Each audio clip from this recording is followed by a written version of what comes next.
Meanwhile, listen to this. Nearly 1 million Americans have been impacted by a recently discovered Medicare data breach that happened in May of 2023. The hack involved a third-party software company that exposed personal information like your Social Security number and home address, especially for beneficiaries in the state of Wisconsin. Kurt, the CyberGuy, joins us right now. Kurt, we have a lot of viewers who are on Medicare, and they're curious, am I impacted?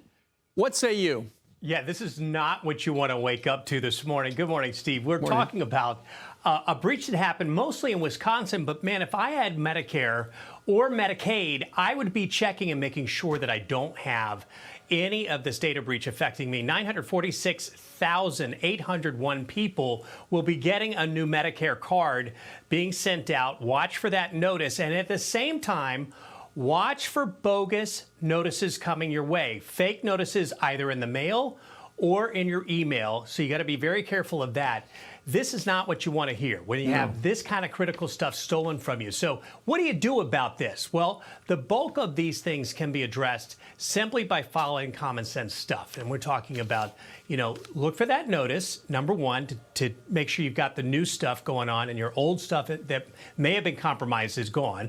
Sign up for any sort of identity theft alerts, and we, of course, review all those at cyberguy.com that you can check those out. And if you were a victim, you're going to get one of those for free for 12 months. And then avoid scammers using this data breach to target you with those fake notices. And then, reviews of top antivirus protection. When someone sends you a bogus link for this kind of a warning, that will nullify that link so you don't get trapped into that. Okay, great advice. And folks, go to cyberguy.com because Kurt has laid it all out on his website.